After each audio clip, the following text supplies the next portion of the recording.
Let's get this sports podcast party started, all right?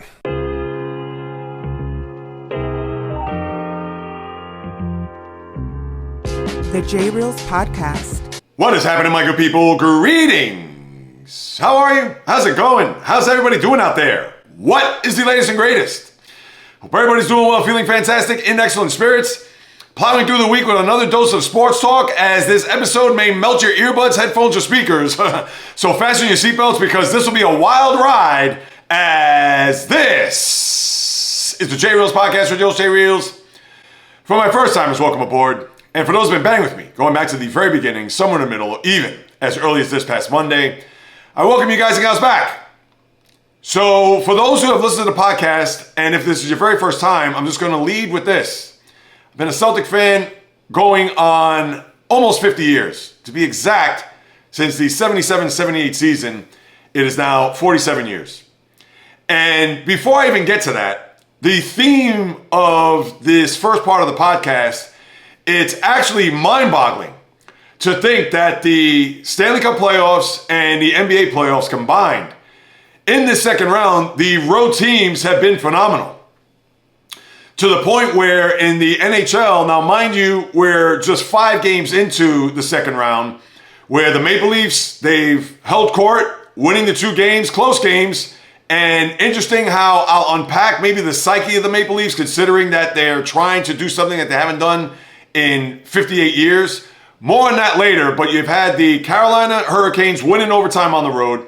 You've had Edmonton, another come-from-behind win, although that's loosely termed, which I'll unpack, winning in Vegas. And then you had last night the Dallas Stars winning in Winnipeg, where Mikko Rantanen, another hat trick for him. But with that being said, the NHL has gotten off to a flying start with the road teams, but the NBA, in the first 7 games that have been played, 6 have been won by the road team. The only home victory that you had was late last night, where the Oklahoma City Thunder put it on the Denver Nuggets times 10, and really, when you think about it, times 43, in just a thrashing, 149-106, where Nikola Jokic gets ejected. And I want to talk about game 1 in that series too, because that keeps Denver in the series and gives them a puncher's chance to at least make this a long series. And I said it that the Nuggets will probably get 2 games, and I think they may get one of the next 2 in order for that series to go 6 games. But the bigger story, and the shocking one, that has transpired in the NBA playoffs, and especially in the second round, is what we've seen in the East. Because the Cleveland Cavaliers, who had the best record in the conference, 64-18, followed that by the Boston Celtics, the defending champs, as we know, and also a team that, with 61 wins in their back pocket, knowing that they're trying to go for a repeat. And this is where I'm going to start. What we've seen here in these 2 games against the Knicks, Monday and then last night, have been not just putrid, have not been awful. It has been a complete and utter abomination. This team, from three-point land, in the 2 games, where they shot 63 pointers in the first game, 40 last night, for a combined 100, if you do the math, of course, and that's simple math if you ask me. And in the process, how many of those 3-point shots did they make? Here's the crazy thing. If they would have made 27.5% of their threes, they'd have a 2-0 series lead. But no, they have made 25%, meaning an even 25 for 100, which has now put them in an 0-2 hole. And as weird as this is going to sound, based on a report that I heard this morning prior to recording this podcast, the Celtics are dumbfounded how they are 0-2 in the series, and they feel like they're doing everything right as far as getting the open looks, as far as getting the shot attempts that they've been searching for there out in the court. They've played very good defense. They've held Jalen Brunson to, I believe, 35% shooting. And last night, although making big shots when it counts, that's why he's Mr. Clutch this year, but he shot 6 for 18 from the field yesterday, or 6 for 19, I believe. And still, somehow, some way, the Knicks have a 2-0 series lead. Now, I'm going to talk about the Knicks in a little bit. To me, this is more about the Celtics, and I'll get to the Cavs after that. But what we've seen here has been a complete eyesore. And I'm not saying this to be delusional. I'm not saying this to be anti-Knick or pro-Celtic. But the Celtics are a far superior team. And like I mentioned, in game one, where they went 15 for 60 from three-point land, that if they just made 2 more three-pointers in that game, they would have had a victory in their back pocket. And then last night was another scenario where over the last 7:42, up until Jason Tatum had that dunk at 89-88 to make it 90-89, and I understand the Celtics fan can say, oh, why didn't you just bleed the clock till 3 or 4 seconds left, try to take a jumper or what have you, and then give the Knicks just a handful of seconds left to get a shot attempt. Well, with the way the Celtics were shooting there throughout the last end of the fourth quarter, getting a dunk was what they actually needed. And I understand you could argue this and that, but on first glance, and this is a first guess, when I saw him attack the basket, I thought to myself, no. But then I said, you know what? We haven't scored. So maybe they needed that to resuscitate their offense if they were to get the last shot of this game. Now, let me go back to game one real quick, because they had a 20-point lead. Here comes a recurring theme, where they led 72-52 with about 5:36 to go. And I believe it was 75-55, they both exchanged threes. And how the Celtics, for whatever the reason, continuing to chuck threes. And I understand, this is the makeup of their team. All they want to do is play great defense and kill you from three, which has been the recipe for this team even when Ime Udoka was the coach. And now that Mazzulla has been at the helm here for 3 years, the song remains the same. So to hear the Tim Leglers of the world and even the Jim Romes, and I understand Rome is a guy that's been around forever, and I got nothing against him. And Tim Legler, he is a very respectable, in my eyes, NBA analyst. But for them to come out to say, the Celtics, oh, well, this is what we're made of. This is how we play. We live and die by the three, so on and so forth. Have you watched these games? And even when they make adjustments, those adjustments don't go astray from their original blueprint. As evidence from what I mentioned, and is it right? It isn't, but for the Celtics to be dumbfounded this morning or late last night to think that, well, we're doing everything right except making baskets, which is the name of the game. And I understand that they haven't dropped considering they're shooting 25% from three, but there is no plan B when it comes to this team. And as evidence as last night in that final play, now I'm fast forwarding here, so I'll pump the brakes for a second because I want to go back to game one. So when you have a scenario where the three's not falling, and which was even more mind-boggling is that in the first game, there were times in the fourth quarter where Jalen Brunson was on Jason Tatum. And what did Tatum do? He tried to either pass the ball or he tried to take threes over Brunson. Are you nuts?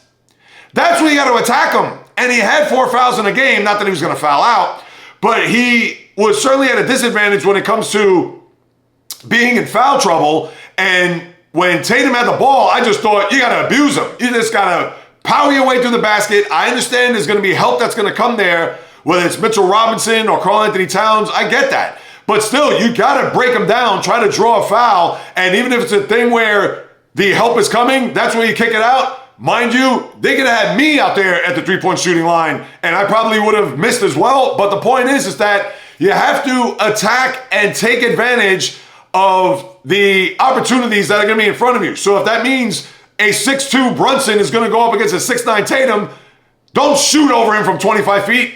Go to the basket. And we understand that this game, in this day and age, it's not about trying to post up. It's not about trying to attack the basket from a standpoint of, let me get my back to the basket, let me go for a turnaround jumper, let me get to the elbow a la Paul Pierce, etc. And when he was playing with the Celtics. So now you have a situation where the Celtics are just going to keep chugging from three. It's going to drop eventually. It's going to drop eventually. It's going to drop, and it didn't. And then on that final play, which was inexplicable, and I understand that the Jalen Brunson at the end of regulation, that play is a little overrated. Now, mind you, it was a brilliant design by Tom Thibodeau.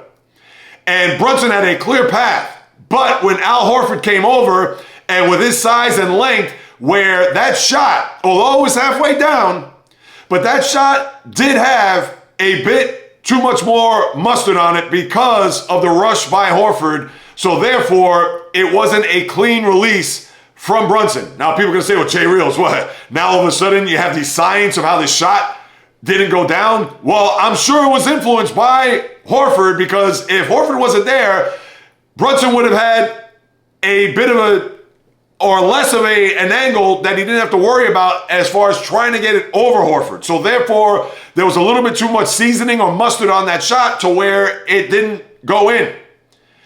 And then when you get to the overtime, and of course Brunson being the hero again, the three from the top of the key, but the inbounds pass where it went cross court to Jaylen Brown, and then Mikal Bridges strips the ball and steals the ball, and that's the game. What was that? What kind of inbounds was that? To me made no sense. If anything, I could see where if Brown was wide open and you're hovering it or you're heaving it cross court, but that was just a disaster. And then last night, another 20-point lead with 3:14, I believe it was, in the third quarter. And as I'm watching it, I'm saying they cannot blow this lead tonight, can they? So then all of a sudden, now they're in the desert without water for almost 8 minutes in the fourth quarter where they didn't even get a field goal. And now that 84-68 lead, which then they cut it to 14 prior to the start of this run. And then the Celtics come all the way, or the Knicks come all the way back. Then that three, which was really critical when you think about it, I think it was Mikal Bridges who made the three. It was 86-79, and they originally counted it a 2. But then they realized upon review that Bridges' foot was behind the three-point line, and that made it 86-82, which was an enormous point. Because let's just say, for argument's sake, they didn't review it, and for whatever reason it was forgotten, the game would have been going into overtime again. So that point was beyond critical in the Knicks winning this game. So when they changed it to make it 86-82, then you had the Towns play, 86-85, and then trading baskets, the Knicks took the lead. Then you had the situation where Tatum had the dunk, as I mentioned. Then you had the Knicks take the lead again. And Mikal Bridges, who had no points in the first 3+ quarters, then all of a sudden was looking like Bernard King. And they couldn't stop him. So give it up for Bridges. And obviously he's been brilliant defensively. Got to give it up. No doubt about it.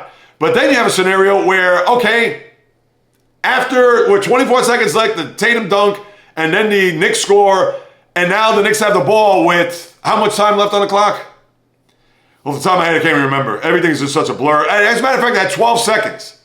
So they moved the ball up, Tatum dribbling the ball, and in fact, they didn't even call a timeout, I might add.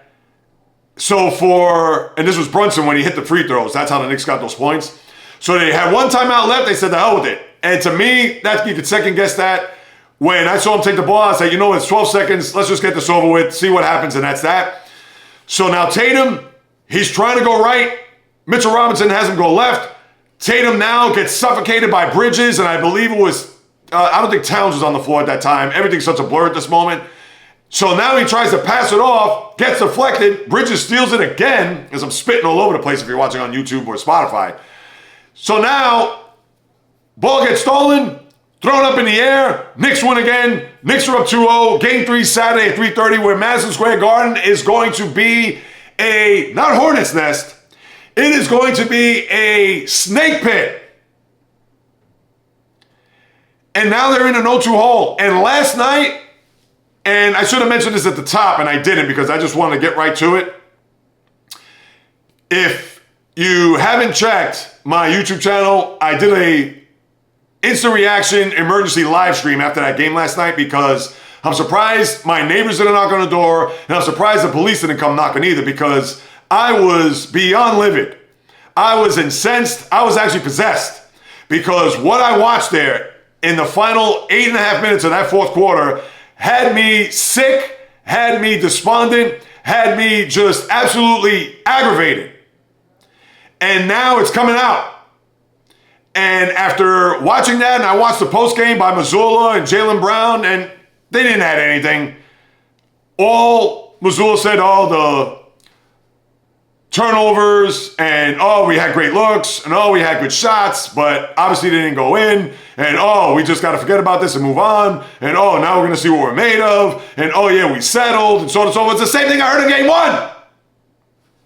And I understand Joe Mazzulla's not a guy who's going to throw chairs in the locker room, and I'm not going to look for a coach like that. I get it. He has his style.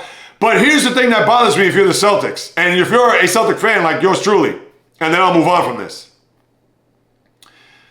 Where was the fire in that sideline as this lead was dissipating again? Where was Al Horford? Where was even Jaylen Brown, Jason Tatum? And I understand it's not their makeup, it's not their DNA, but guess what? The roof is collapsing again. And somebody needed to say, hey guys, let's go. Can we get a stop? Can we slow these guys down? Or hey, how about attacking the basket? Let's stop it with the threes for a second. Let's draw fouls. Let's get some free throw attempts. And in the game one, think about this, the Knicks shot horribly from the free throw line and still won the game. I mean, this is not a masterclass. This is a disaster class in these two games with this Celtic team. And here's the crazy thing, before I pivot to the Cavaliers, I still believe that the Celtics are the better team. I still believe they sunk a couple of more shots, and yeah, we can say that about any game, whatever, but the Knicks are not that much better than the Celtics, and they've shown that. Now, they've shown some grit, they've shown toughness, and obviously they've been able to come from behind. But that is based on the ineptitude of the Celtics and their shooting. Because if the Celtics shot, like I said at the very top, if they shot 27% or even 30% from three, this is not a discussion. The Celtics were up 2-0 in this series. It's not as if the Knicks went in there and dominated. It's not as if the Knicks had led from in front from the start. It's not as if the way the Pistons showed against the Knicks in the first two games of that series, where just an 8-minute stretch where the Knicks went 21-0, that run that they had in game one, where the Pistons, they should have been up 2-0 in the series. Where here, the Celtics had no business being down 0-2 in the series. And that's a fact. So Knicks fans can get at me all they want, talking about, oh, you're just sour. Oh, you guys didn't deserve it. We're the better team, so on and so forth. That is nonsense. If you've watched these games, you would see like, oh, wow, the Celtics couldn't throw the ball in the ocean off a boat. Couldn't even throw it off a rowboat, let alone a cruise ship. And lastly, I'll just say this. I would not be shocked if this series goes back to Boston tied at 2. And what's even better, and it actually, I think helps the Celtics, having that extra day because they're not playing Friday night, they're playing Saturday afternoon. I think the more they hear that, oh, what the Knicks have done, and oh, they're up 2-0, and oh, we're getting written off, and oh, that this series is over, and oh, I'd be shocked if it goes back to Boston, maybe that'll fuel this team to realize that, all right, if the three isn't working, we got to try something else. Because this pattern, if they're going to continue this, they're going to shoot themselves out of the series. And who knows, they may end up getting swept after all, which is going to bring back nightmares of 1983 when the Milwaukee Bucks swept the Celtics in that conference semi, which was inexplicable at the time. And I understand Bill Fitch wore out his welcome with his team, and obviously was dismissed after that, etc., and not to go back into the history books, but this is what it's looking like right now. So until they get this correct, and hopefully the extra day, maybe that'll sink in and say, hey, let's wake up, guys. But that's what we have here in this series. Now, will I think it's going to go back to Boston 2-2? You know what I'm going to say? I'm going to say yes. And here's the reason why. It cannot get any worse for this team. What are they going to shoot? 10% from three? So I think they're going to win these next two games. Because the Knicks, they haven't been lights out. They haven't been murderers row or lit the world on fire or world beaters. They've capitalized on the Celtics, not only just their mistakes and turnovers, but obviously their anemic shooting. Can't shoot any worse than that. And I'd be afraid if the Celtics have a 20-point lead from here on out because I'm going to think to myself, oh, they're going to blow this game again. All right, I digress. Let me go on to the Cavs. Now, they have a built-in excuse. I understand that. Not having Darius Garland, and I mentioned hamstring the other day. I should have known better. It was his toe that he has. And a lot of people think it's broken. Who knows? But on top of that, game two, you did not have DeAndre Hunter. He has a wrist injury, and Evan Mobley, who hurt his ankle in game one. And if you're the Cavaliers right now, you're up against it because I don't care who else is out in the series. You got to find a way to get back to Cleveland, whether it's 3-1, which we think the series will be over, but they got to get back even. And even though people could look at both the Celtics and Cavaliers as it being dire because now they have to go on the road to win 2 games, but I think it's a lot more easier for the Celtics and the Cavs for this reason. And yes, I understand health is big, but that Pacer team is showing a lot of moxie, and they're actually showing a lot of magic.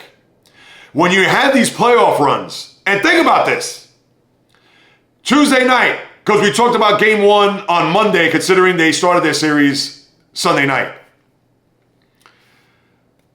9 days ago, they had trailed 7 points in the overtime. I believe that game was in overtime. No, it was in the fourth quarter. And it went to overtime. No, it was regulation. The Bucks had a 118 to 111 lead with 48 seconds to go, or 40 seconds to go, I believe it was. And we know what happened. Gary Trent, terrible passes, can't handle a pass that goes through his arms and legs. Tyrese Halliburton, the layup on Giannis. Halliburton's father comes out to the court. 119-118, the disrespect, overrated. And I'm going to get to that in a little bit. As the Pacers win a game that the Bucks had no business losing. And it was only the second time since 1997 that a team that had trailed by 7 points or more with less than a minute to go in a playoff game, or maybe it's just overall period, not just in a playoff game, had come back and won the game. The other was I believe it was the 2014 Clippers. No, 2014, or maybe it was 2009. The 2009 Oklahoma City Thunder. Yeah, I think they did it against the Clippers, or maybe it was against the Nuggets, one of those teams. But I know it was the Thunder in 09. Fast forward to Tuesday night, where everything seemed to be in control. The Cavs also had a 20-point lead in the second half, and actually had a 14-point lead going into the fourth quarter. Now, mind you, here it is, another scenario. 119-112, 48 seconds to go. Next thing you know, terrible inbounds pass. Prior to that, Donovan Mitchell gets an offensive foul. They make a 3. Then you have the terrible inbounds pass. They get a basket. So now they cut a 7-point lead to 5. What happens? Pacers get the ball. Halliburton gets fouled. It is 119-116. And then he makes a free throw, misses the other. And in fact, I said a 3. When they made a couple of baskets, then it was 119-116. Makes a free throw. He misses the second one. The Cavaliers don't box out. Halliburton gets the ball, goes back to the 3-point line, makes the 3. As a matter of fact, that's right. It was 119-117. Makes the 3. Cavs, desperation, no good. 120-119. They've done it twice in a week. Prior to last week, you saw it once in 28 years that a team has come from behind down at least 7 points with a minute to go in the game. And you saw it twice in 1 week, and it happened to the same team. Which makes you think that the Pacers they have a horseshoe. They have a lucky charm. A 3-leaf clover, if you will. Because this team is on a roll. And this is why I think that the Cavaliers, with their injuries aside, I think the Pacers right now, you could even argue that they are the hottest team in the playoffs right now. More so than OKC, based on what you saw there Monday. And this is going to be dangerous for the Cavs. And I think they'll get a game. If they get swept, it'd be an embarrassment. It would, because I don't care who's out. And if you're Darius Garland, if you have a broken toe, just say it and don't come back.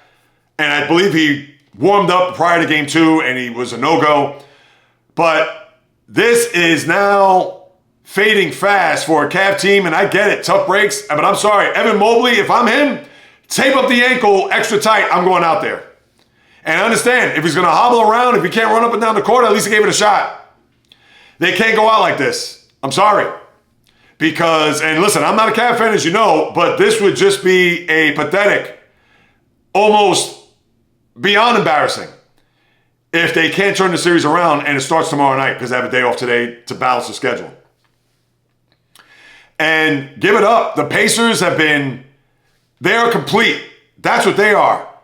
They don't have a bona fide superstar, and you could argue whether or not Tyrese Halliburton, I'll get to him in a second, you could argue whether or not that they don't have that one guy, where if you look throughout the rest of the playoffs, obviously Jason Tatum, I know a lot of people could argue that today, and or Jaylen Brown, but they have the two-headed monster there in Boston. You could also look at SGA, Jokic, obviously him being hurt, we'll talk about Steph Curry, Anthony Edwards, guys that you know when you think about the team, that's the guy. Pacers, you can say Halliburton, but again, he's not in the ranks of those guys. And that's not a knock. That's just how it is. But when you have Pascal Siakam, who is a winning player, when you have Andrew Nembhard, who's becoming a winning player, very resourceful, Miles Turner, TJ McConnell, another guy, scrappy, lunch pail type of guy, winning player. The team is deep, and they're coached by a guy who's won a championship in Dallas. And one Rick Carlisle. So this is, to me, the Pacers are going downhill, and they are not stopping anytime soon. So I think the Cavaliers, they're going to be out probably 6 games. Now, Mobley, who knows? As compromised as he is, as I mentioned, he's got to do something to get back in the lineup. Because, and I don't know about DeAndre Hunter with the wrist. Tape it up. Do it, unless it's broken. Unless you can't even move it, then fine. But I want to see the toughness of this team to see whether or not that 64 win and the sweep against Miami, which to me is more an indictment on the Heat than it is the Cavaliers being dominant. But you want to show me what you're made of and give it up. Donovan Mitchell, 48 points. He was exhausted by the end of the game. No, I want to see. And Kenny Atkinson, he looked like a guy that had scrambled brains in those final 48 seconds. So they got a lot to prove in my eyes to see whether or not they belong here as far as getting deep into the series. And as far as the two other series, yeah, what you saw there on Monday, OKC, that was just, woof. Now, I don't know if it was rust. Can't say that. They had a 113-102 lead with about 4.5 minutes to go in the game. And then, obviously, down the stretch, they had a lead. There was 117-114 before Jokic. And I understand they missed free throws, including the 2 big ones by Chet Holmgren. And then Aaron Gordon. Oh, wait. Let me finish this and I'll get to Tyrese Halliburton. My apologies, because I'm already trying to get ahead and move it along here. Because I could just talk about the Cavs and Pacers and Celtics for hours straight. But when Aaron Gordon made that 3 there after the missed free throws from the pass by Russell Westbrook, that was one that the basketball gods, they said, it's yours for the taking, take it. And they did. And last night there's nothing to get into because they just got blasted, as I mentioned there at the top of this podcast. But it's evened up. I think the Nuggets will get another game. Jokic, who fouled out in the game yesterday, in the third quarter, I might add, so he probably thought, well, this game's over. I'm just going to foul out. Let me just rest my legs and get ready for game number 3. But SGA, 11 for 13, had 34 points, as efficient as you can possibly get. And now you have a series. And I think the Nuggets will get another game. If you ask me, I'd rather them get game 3 to put the pressure on the Thunder, because if the Thunder's win game, if Oklahoma City wins game 3, then of course the pressure's going to be on Denver to win game 4, because if not, that series is over. So we'll see how that shakes down here over the next couple of days.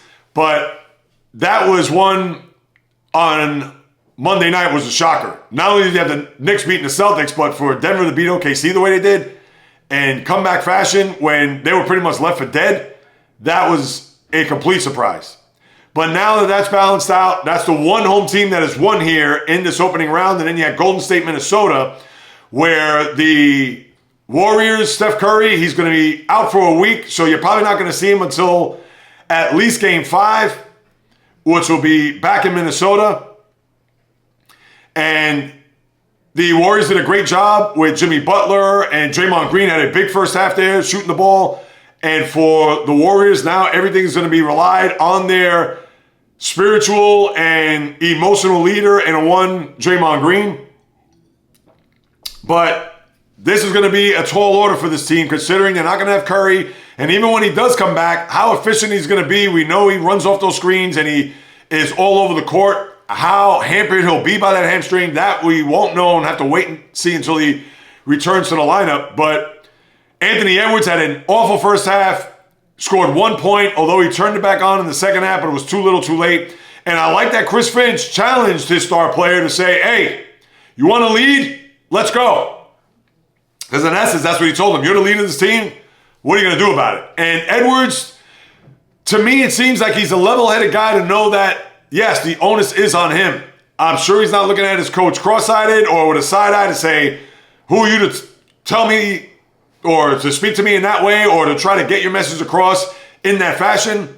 He's going to look at it like, yeah, you know what? I am the leader of this team. I have to do more. If we're going to win this series, I have to produce. So right now, at least so it seems, everything is fine in the Twin Cities, despite the fact that they're down a game and they could even up the series tonight, as that's the only game, the standalone game, like I mentioned, Indiana-Cleveland, which would have been tonight. They moved it to tomorrow, again, just to balance the schedule, because then you have a scenario where Golden State, Minnesota will play the night game on Saturday after Knicks Celtics in the afternoon.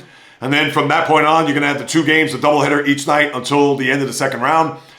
And that's what you have there with the... And I think the T-Wolves will be fine. I said the T-Wolves in 7. I think they'll even the series and take it back to San Francisco, Golden State, and we'll see where it goes from there. But I want to get back to Halliburton for a second, because I know that was a story where going back to the previous series, and then The Atlantic had this story about how Tyrese Halliburton, among his peers, was rated as the most overrated player in the NBA. And the one thing I didn't like about Halliburton, I do like his game. I like his size. I like the way he distributes. He's not a selfish player. He's definitely a point guard from the standpoint, not traditional, but yeah, he looks to distribute and get his teammates involved. But he made that shot. It was a miraculous win, the second one in a week. But then I really need to see him have his arms underneath his groin to show the world that he has big cojones, if for lack of a better word or term. I mean, seriously, he could have done the Aaron Gordon where he just could have mean mugged the camera as he made that 3 against the Nuggets to win game 1, where his teammates flocked to celebrate, and you just saw him with that mean mug look like, yeah, you know, we won the game, and not have to parade himself up and down the court trying to show his testicular fortitude. You could have spared me that. And to me, Halliburton is a very good player. He's not overrated in my eyes.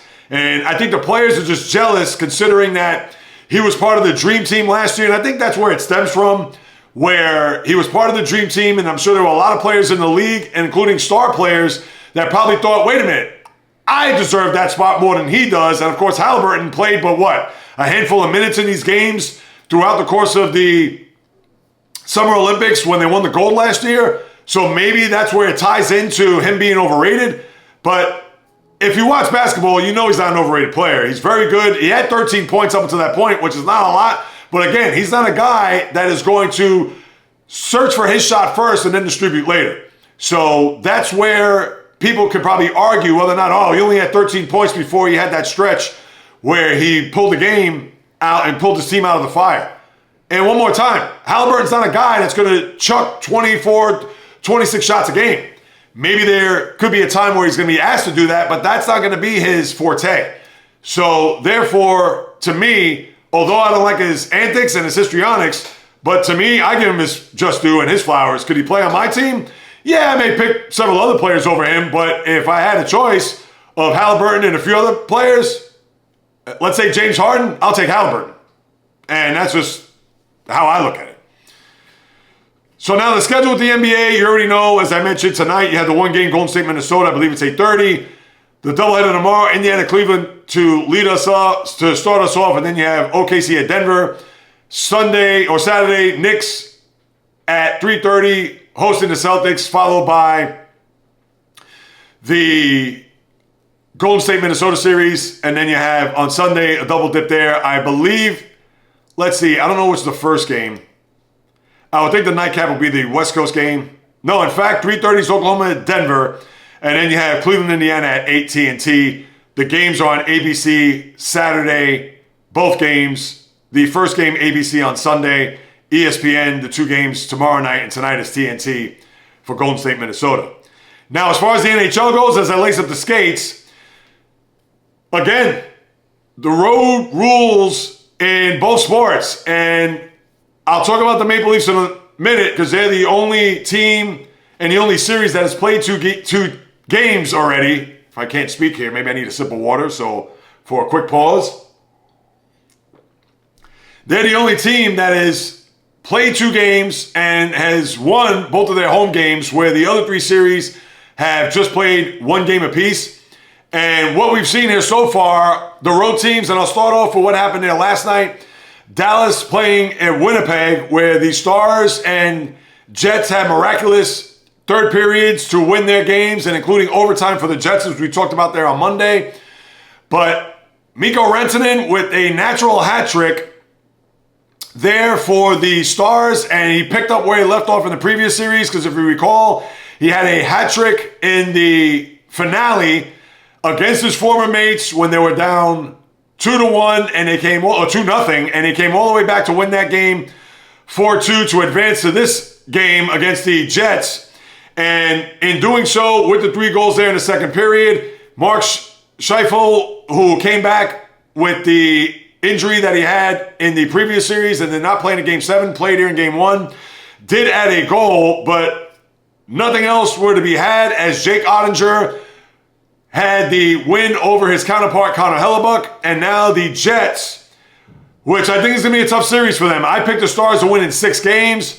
The Stars are a little bit more battle-tested, and even though Winnipeg had to overcome a almost death knell of a Game 7 there in the opening round, but they were able to survive that, and I don't know if they're going to be able to survive this. The Stars are battle-tested. Jason Robertson is back in the lineup. Miro Heiskanen, we're still waiting for him to respond, but I think the Stars are, I wouldn't be surprised to get a split here, but then go to Dallas, and whether they split there or Dallas wins those 2 games before going back to Winnipeg and then winning into Game 6, that's how I see that series playing out with the Stars and Jets. And then you have the scenario with the Carolina Hurricanes, I always say Panthers, winning Game 1 in overtime thanks to Jacob Slavin's overtime goal. Now, here's the one thing that's perplexing if you're a Cap fan. The Hurricanes, similar to the Pacers, they don't have that star player. They don't have a guy that, we got to focus on, a la Alexander Ovechkin, a la Austin Matthews, a la Matthew Tkachuk, a la Mikko Rantanen, a la, go on down the list, Connor McDavid, guys like that. Carolina is a complete team. And for them to get 33 shots on Logan Thompson, who had a pretty good game, had a very good game, to the Capitals 14, I understand you could talk about the Hurricane system, how they play defensively, especially with the head coach Rod Brind'Amour, who was a two-way player. But you would think, tonight that the Capitals will come out firing. They have to see if they can get the equalizer before going to Carolina, not back there, because they don't want to go down an 0-2 hole.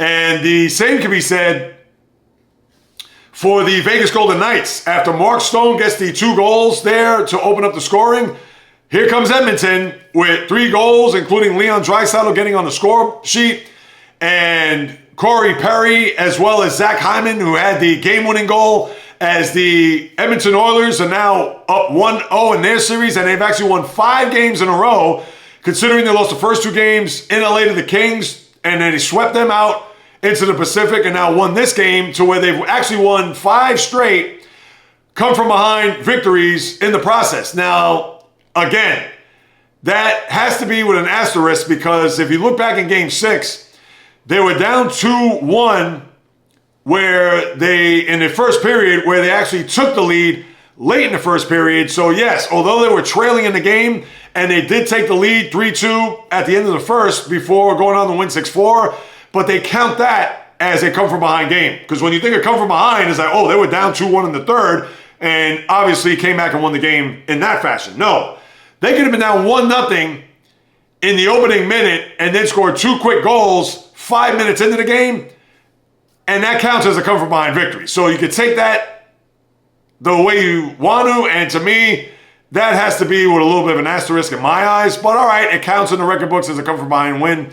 Good for Edmonton. And now Vegas does not want to go to Edmonton down 0-2. Although I think that's going to be a long series. I did pick Vegas. Although I'm rooting for Edmonton, I did pick Vegas to win in 6. So obviously if they're going to do that, they're going to have to win there tomorrow night. Well, as a matter of fact, they're playing tonight. There for a game number 2. And then lastly, you have the Toronto Maple Leafs. Now, here's a team, as we all know, trying to get to a conference final, which they haven't done in forever. Trying to get to a Stanley Cup final, same deal, and win the cup. Now, there's still a long road ahead of them. But I'm actually very pleased by what they've done here to start off this round, because a lot of people thought that the Panthers were going to give them all they can handle, and they still could, considering that no harm, no foul, the Maple Leafs have taken care of home ice. Game one, where they came out firing, they got off to a 4-1 lead, and even though the Panthers came back and cut it to within 5-4, but they hung on to win game one. And even though the story there was Anthony Stolarz, who got hit by Sam Bennett, his former teammate, because remember, Stolarz was on the Panthers last year in their cup-winning team, and did not get suspended. And to me, that didn't look bad enough enough for him to be suspended for a game. So for Bennett, he gets off scot-free. And then the Maple Leafs last night, where it looked a little bit dire for a minute, because when the Panthers got the goal there, it was 3-2 going into the third, thanks to William Nylander, who's had a big start to this series. He had 2 goals in the first game, had a goal here in this game, as well as Max Domi. And for them to go into the third period after trailing 2-1, and then Anton Lundell with the goal 5 minutes into the period, and you thought to yourself, all right, are the Leafs going to get tight here? Is this going to be a scenario, even though they're up 1-0? Will this be the time where the Panthers then turn on the Jets and try to steal game number 2 before going back home? And as it was, just 30 seconds later, even less than that, 17 seconds later, Mitch Marner, a guy who I've killed over the years, not being clutch, not being a guy that's going to deliver in a big spot, and he did so here. Gets the goal 17 seconds later. They hang on the win. Joseph Wall with the victory, played pretty good in net, as the Toronto Maple Leafs, the only team to win in their building so far in the early part of the second round. And now the scene will shift to Florida to see if the Panthers can get back in the series, and I think they will. And again, similar to Vegas and Edmonton, I'm rooting for Toronto big time, but I thought the Panthers, considering what they did in the first round, and they beat Toronto, if you remember, 2 years ago, and I get it, that was 2 years, because they JAYREELZ, come on, how could you factor that into this? Well, a lot of that core is still here in Toronto. And even though they got past Ottawa, but do you fully 100% trust this Maple Leaf team? Granted, a new head coach, Sheldon Keefe is not there, you have Craig Berube, and now they've responded to Berube winning these 2 games. Now let's see whether or not they get one in Florida to really make it stick, whether it's 3 or 4, and see whether or not they could come back, whether in a sweep, which I don't think that'll be the case, or maybe up 3-1 in the series. Do I think the Panthers will get the next 2? Absolutely. Will they? Maybe this is a different Toronto team that I could see them getting 1 game. So, you know what? I picked the Panthers at 6. I can't change my tune and get on the bandwagon. I'm going to say that they do get one of the next 2. Now, they can still win the series, so they'll have to win in 7. But I think the Panthers are going to show enough toughness. I think they're going to show a lot of fight. And I will say, considering that the next 2 games are in their building, they'll take care of home ice. What the hell? Although I want Toronto to win, how can you not root for them? So we'll see what's going to happen there as the series moves along. And for the schedule here, you have tonight, Carolina, Washington, Edmonton, Vegas, both on ESPN.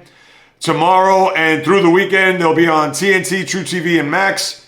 Toronto at Florida at 7. Dallas, Winnipeg, 9:30. Saturday, Washington, Carolina at 6. Vegas at Edmonton at 9. I like the early starts. And then Sunday, Winnipeg at Dallas. Game 3, 4:30. Followed by Toronto, Florida at 7:30. So that is your National Hockey League as we now shift gears. And as I get into the batter's box, talk a little baseball before I wrap up with a couple other things. Now, there isn't much going on. I know we could talk about some injuries. I know we could talk about Dylan Cease, who had a no-hitter into the 7th inning before Cody Bellinger hit a ball to the concourse, Grand Concourse, for those familiar in the tri-state area. And the Yankees were able to win the rubber match against the Padres there, 4-3. Now they go out to Sacramento to play the Athletics, who have played very well. But I could get into that. I could talk about these injuries. But the one thing that I find, and I shouldn't be surprised based on what happened last year, and even though these teams had slow starts to their seasons, but can you argue that the AL Central is neck and neck with the NL West as far as the best division in baseball? Now, that's a bit of a stretch, of course, because nobody in their right frame of mind are going to think that the AL Central could stack up against the NL West. But I will say this, they are giving them a run for their money. And we can look at any of these other divisions, even the NL East, because we can talk about Mets, Phillies all we want, but that team or that division that had 3 teams come out of it last year in the postseason, and right now it's looking as if that's going to be the same deal, because the Yankees, although the Red Sox are meandering about, but the Red Sox are at 500 right now, where the Yankees are 21-15. The AL West, although Seattle has played well, and they are tops in the AL West, but who knows what the mishmash of the Athletics, the Astros, even the Rangers for that matter, they are going to pose as a big-time threat. So I have to say that the AL Central is giving the NL West a run for the money. And with the Twins and how they played recently, granted that they're still 3 games under 500, but the Twins currently are on a little bit of a streak themselves. They could actually sweep the Orioles out of Minnesota today with an afternoon tilt. They beat the Red Sox 2 out of 3, the back 2 of that series. And for the Twins, I get it, 17-20, so they still have a lot of work to do.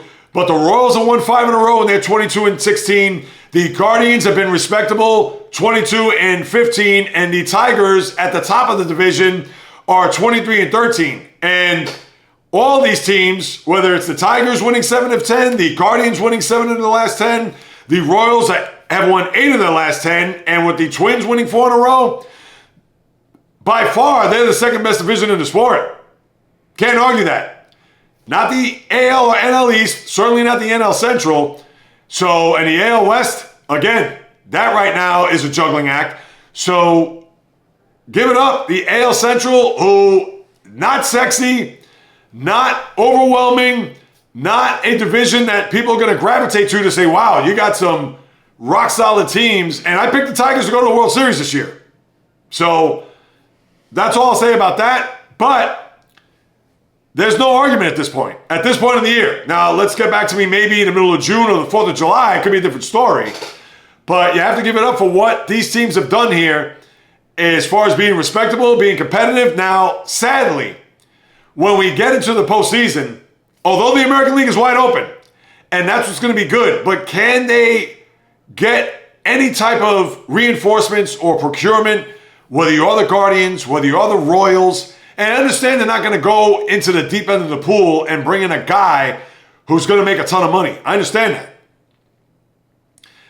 And I'm not going to speculate what players out there or what have you, but it's not as if they're going to go make and you rarely see blockbuster trades by the deadline, but let's just say they're not going to go big game hunting for a player to really put them in such good shape that they could actually be a favorite coming out of the American League. Yeah, they'll get a reliever here. They'll get a 3rd or 4th starter there. They'll get a decent bat here. That's what's going to happen. They're not going to go out there and try to get a guy that is a bona fide all-star or a guy that certainly has a big-time reputation in the sport and is making $20 million a year. The Tigers, Royals, Guardians, Twins, they're not going to do that. But they'll hang around. They're in a very competitive division that one way or the other, they could be near the top or at the top of the division or even in the wild card standing. So keep that in mind as we move it along, as to me, that's been the storyline here, considering how those 3 teams in particular, really 4 teams, because the Twins have won 4 in a row, how they played and how they've actually made the Central a division to watch, the AL Central, one to look out for, not only for today at this very moment, but maybe as we get to Memorial Day and beyond, when the pennant races start heating up in the middle of the summer. But besides that, there wasn't much to really get into. Like I mentioned, the Yankees have won 2 out of 3 over the Padres. Mets, Juan Soto with a couple of home runs yesterday as they win the rubber match in Arizona. So the Mets now come home. They will have a short homestand, which I'll get into. I believe it's the Cubs and Pirates. So maybe they can bash them on the Pirates. They have a very interesting dynamic there with the two division leaders in the NL East and the NL Central. So let's go through the schedule there because there isn't much. Now, I will say this. When we talk about the Yankees, let me give them their just due. Now, there's some good news on the horizon considering you could have DJ LeMahieu in the lineup as early as this weekend against the Athletics. But then you also have a situation where Giancarlo Stanton could return the days off of the 60-day IL on May 27th. He'll have a rehab assignment. We'll see how that goes as he's now taking live BP.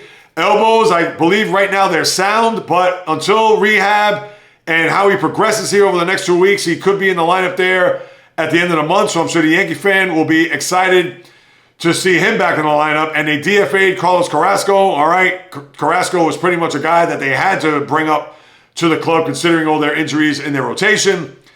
And then you have Teoscar Hernandez out for a while with the Dodgers with a groin. And then Yordan Alvarez strained a muscle in his hand. He's on the IL for 10 days. How serious it is, who knows? But those are a couple of players we'll have to look out for that are on teams that we would expect. Obviously the Dodgers, but also the Astros to be in the mix here when it comes to the playoffs. But as far as your schedule for the upcoming weekend, you have series concluding throughout the sport today. Texas and Boston. Detroit and Colorado has a doubleheader because they had to make up a game there that was postponed from Tuesday. Philly looking to sweep the Rays down in Tampa. Reds in Atlanta. LA now going to Arizona for the start of a 4-game series. So we'll see how that fares for the Diamondbacks. But your series for the weekend, Texas at Detroit. St. Louis at Washington. The series that really count. I know Atlanta at Pittsburgh. I know Atlanta, Boston at KC, Philadelphia at Cleveland. That's your Sunday night ESPN game, by the way. San Francisco, Minnesota. Toronto at Seattle. Mets hosting the Cubs. Those are the series of note. Am I really going to talk about Miami, the White Sox, or Colorado hosting San Diego? The Anaheim Angels hosting Baltimore. I mean, not going to go there with those series, but baseball is going to continue to move along here as we get toward the middle of the month. And obviously, when we get to that real point of the season where we can look back, because after this weekend, you'll have a lot of teams close to that 40 or 41 game mark where, when you think about it, we're already at the quarter point of the season. But we could talk about 40 games in or what have you, but when we get to Memorial Day, that's when we'll take a 30,000-foot view of the baseball landscape and see where we're at when it comes to these teams, where we are at that time. And certainly that's another, 2.5 weeks away until then. But for now, we'll keep an eye on what's happening in baseball throughout. All right, now a couple other things before I exit stage left. One happens to be football and happens to involve my team, the Pittsburgh Steelers, where yesterday the Steelers traded their talented but yet, I don't want to say disgruntled, but let's just call him a diva. Let's call it as we see it. Wide receiver George Pickens. 3 years in Pittsburgh. He gets shipped to the Dallas Cowboys for he and a 6th-round pick next year for the Cowboys' 3rd-round pick next year and 5th-round pick in 2027. My take on it, I was very disappointed, but I understand why the Steelers did it. Disappointed because I was hoping that with he and DK Metcalf to go along with Calvin Austin III and with Pat Fryermuth, the tight end, that they could actually have a pretty decent offense. And they drafted a kid out of Iowa, the running back Caleb Johnson, to go along with Jalen Warren. Their offensive line slowly but surely gelling with all the draft picks over the last 2-3 years. And made me think we'd have a very good offense, if not lethal. But there's one major problem. Who's the quarterback? We're still waiting to this day. And I'm not talking about Aaron Rodgers. Forget about that. Right now you have Mason Rudolph and Skylar Thompson. I get it. And I'll just leave that there. But I'm disappointed because I know how talented Pickens is. I've watched him play. Very good hands, good speed, great size. Yes, he has a bit of a attitude problem when it comes to him wanting the ball and him with his body language and slumped shoulders and all of that. And guess what? As disappointed as I am in him not being on the team anymore because you lose a weapon, but I understand why they did it, because all you got to do is just look at the track record of these wide receivers, whether it's Antonio Brown, which I understand they had to deal with him because he was an all-world wide receiver. But there came a point that last game in 2018, where he didn't dress, he got sent home, I believe at halftime or even prior to the game, and they had enough. They cut bait, he got shipped to the Raiders, never even became a Raider, went to the Dolphins for 2 weeks, then ended up in Tampa, won a Super Bowl there, but then the next year, last vision of Antonio Brown was taking the helmet and shoulder pads off, going into the MetLife locker room and out for good as far as him being in the NFL. Martavis Bryant, another guy that was similar in physique and speed and ability like George Pickens, because he couldn't put down the weed, he gets shipped to the Raiders. What is it with Steelers wide receivers and the Raiders? I don't know. Gets shipped to the Raiders, never to be heard from again, although he was trying to make a comeback, but where that comeback has been, stalled at this very moment. Chase Claypool, a guy who I loved, a guy who I thought perfect fit, big size, could run, chiseled like a Greek god, had maturity issues, in-game issues when it came to that game in Minnesota, Roethlisberger's last year when he's posing for first downs when the clock is running, they had no timeouts, and there seem to be some other issues when it comes to maturity. He gets shipped to Chicago. We get Joey Porter Jr. in the second round. Where's Chase Claypool been ever since? From there, Chicago to Miami by way of Buffalo, and now he's not even in the league. And then now, here's a situation with Pickens. How can I fault the Steelers? You want to throw in Deontay Johnson with an attitude? That to a lesser degree. But those aforementioned guys, Brown, Bryant, Claypool, and now Pickens, to me, again, I'm disappointed he's on the team, but so be it. Now, is this a mistake by the Steelers? I'm not going to say it is, based on their track record, but watch him go to Dallas and have a grand old time. But here's the other thing. He's going into a walk year. So if he does have a monster year, and you know he's going to want to get his numbers, he's going to want to get his TDs, and I get it, that team is all about CeeDee Lamb at the wide receiver position, so good luck to Pickens. And if the Cowboys can have a good year, maybe he'll get his numbers, and maybe he'll get his due when it comes to his free agency.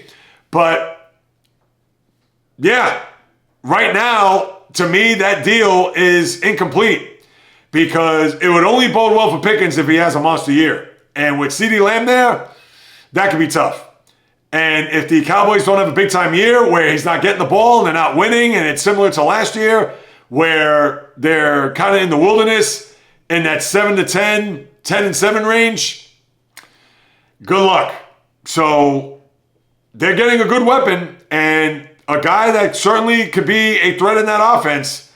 But if the body language is off, and if the attitude starts to perk up, and if he's fighting with defensive backs in the end zone with fans as he did in Cleveland that Thursday night game, then guess what? He's going to be on his third team in 2 years come 2026. So that's what I got there. And then lastly, I'm going to end the show with a bang. We talked about the Derby on Monday.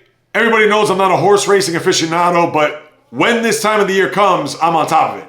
I make sure I stay in tune to what's happening, the horses that are the favorites, who are the sleeper horses, etc. And because there was such a big disparity of horses where you had the top three, were the 3-1, 5-1, 6-1, that being Journalism, Sovereignty, and the other horse, I forgot who was third.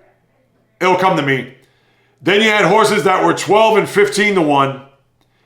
And then all the other horses were 20 and 30-1. So I said, all right, well, maybe these favorites have as good a shot as anyone. I don't know about the ones that are in the middle, considering Mystic Dan won last year at 18-1. But be that as it may, you had Sovereignty win, talked about how great of a race he ran, and then the possible threat of him being a potential Triple Crown winner. All right, sounds good. Let's see how the next week and a half pans out, considering that the races in Pimlico come a week from this coming Saturday. But then the word comes down Tuesday by the trainer, Bill Mott, that Sovereignty is not going to race in the Preakness. We're going to wait for the Belmont. Why? And we don't have an answer as of right this very moment. Is it because of rest? Is it because the horse isn't used to or is accustomed to running 2 races in a span of 2 weeks?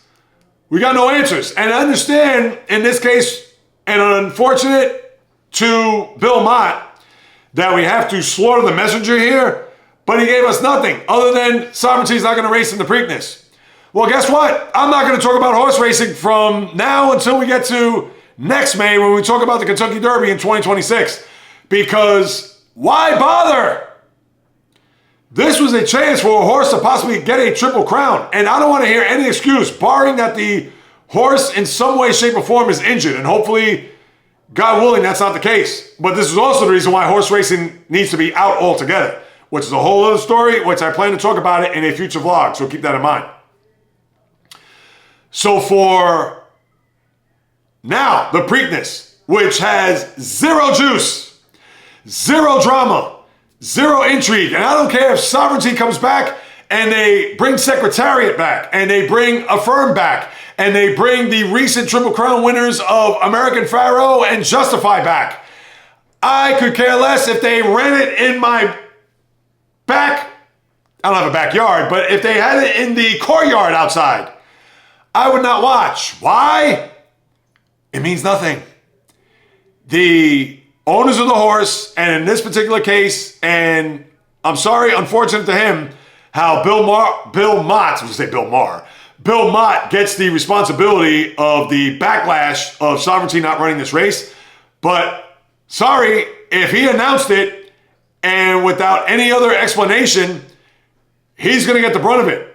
And the owners get blame as well, because I'm sure they said, well, listen, we want to say that Sovereignty is not going to run this race. We're going to save it for the Belmont. So just put out a statement and that's it. Away we go. So, of course, Mott is going to be the one under fire here as far as making this comment. So, one more time. A horse that had a chance to be a Triple Crown threat, that if it would have won on Saturday, 3 weeks later, would have had a chance for immortality. And now that's taken away. So, NBC, you know the suits spit out their green juices and acai bowls. And knowing that the network was banking on having this horse to go to Pimlico and have an opportunity to be a horse that could go for a Triple Crown that we haven't seen since 2018. And now that's been pulled away from not only the network, but from the horse racing fan that, let's face it, watches 3 races a year. And this is the middle of the 3. And because you're going to say, oh, we're going to take a knee and sit this one out, we'll see you at the Belmont, which I might add, the race is in Saratoga because they're reconstructing the Belmont as I speak. And the track, which is 1.5 miles up in Saratoga, that is 1 mile and 3/8, I believe. So they want to save themselves for the Belmont, but it's not the Belmont. So now you have a situation where the horse racing fan gets cheated based on Sovereignty not being there for the Preakness. Nobody's going to care to watch the Belmont Stakes as well, even if you dredge and bring up all the old horses from yesteryear. And now you have a scenario where yours truly's not going to talk about it. I'm not going to bring it up next week. Oh, the Preakness. No, you're not going to hear it. And I understand that's a stiff arm to the sport. And I understand, JAYREELZ, you're a sports talk program. How could you do that? Well, guess what? Why bother? Why talk about it? There's nothing to really watch. The horse that won the Derby is not going to be there for the Preakness. So if that horse is not there for the Preakness, why should I be there to watch? Simple as that. And then you have the Belmont too on top of that? Huh. Why even bother? They might as well have flies circling the track that day. Because, again, unless you're a degenerate gambler, and my heart goes out to you if you're listening, but why even bother tuning in? They had 21 million watching that race the other day. Maybe not just because of Sovereignty or whatever, but because it is a Derby, it's a spectacle, it's an event. But for them the trainer and the owners of Sovereignty to now all of a sudden say, we're good. We'll see you the first Saturday in June. The 21 million that saw that race Saturday, which probably could have been close to that, if not more, next Saturday, they probably won't even get 1, maybe even 2 million watch that. Again, unless you're gambling. So, salute to the owners and the trainer of Sovereignty. You just literally flushed the 2025 horse racing season down the drain. And I don't want to hear about the Breeders' Cup, and I don't want to hear about the Santa Ana. I don't want to hear about all these other races that are big, that take place throughout the country. To me, that is like the golf season where we talk about the 4 majors, but that's like a golfer winning the TPC or winning Bay Hill or winning the LA Open. Yes, does it count? Yes. Is that a golf event just like the Santa Ana or the Breeders' Cup? Those are for the horse racing fan, it is. But just like golf with the 4 majors, just like tennis with the 4 majors, just like in this case, horse racing with its 3 majors, if the one horse that wins the first race is not there for the second, game, set, match. Don't bother. That'll do it, my good people. Another episode just about the books. And I'm sorry I didn't mention this from the top. I understand it's at the very back end of this. And I'd be remiss if I didn't send well wishes and a happy birthday to my grandson, Cameron Noel Hayes. May he celebrate his venture into double digits for now until he reaches, God willing, triple digits. He turns 10 today. Happy birthday, Cameron. I love you. Hope you have a great day. And I know we'll FaceTime later throughout the birthday wish, blowing the candles, etc. So happy birthday to you, Cameron. And I wish you many, many, many, many, many more. Of course, people, as always, as I say at the very end of these podcasts, please subscribe, rate, review, throw me a few stars, write a review, Apple, Spotify, JAYREELZ.com. Also, the YouTube channel at JAYREELZ, where I post live streams, and that should have been part of my housekeeping from the beginning. Live streams every Wednesday. If you missed out on the live streams, and I had 2 yesterday, my 12 p.m. Eastern Time live stream, which went 2 hours, that was an epic one. A lot of good tidbits there. And, of course, my emergency live stream in light of the Celtic disaster last night. So check those out. I'd appreciate it. And if you want to hit me up with any questions, comments, suggestions, you can do so at the following: on Instagram, TikTok, Facebook, the JAYREELZ Podcast, or JAYREELZ on Instagram. Twitter, JAYREELZ1, just the number. The old-fashioned way, the JAYREELZ Podcast at gmail.com. I'll be more than happy to follow up with you guys and gals if you do reach out, because whether you do or do not know, and if you couldn't tell over the course of this past hour and 7, 8, 9, 10, however many minutes it's been, this is what I love to do. This is why I quit my job 15 months ago to do this full time. And I'm still trying to earn a living doing this.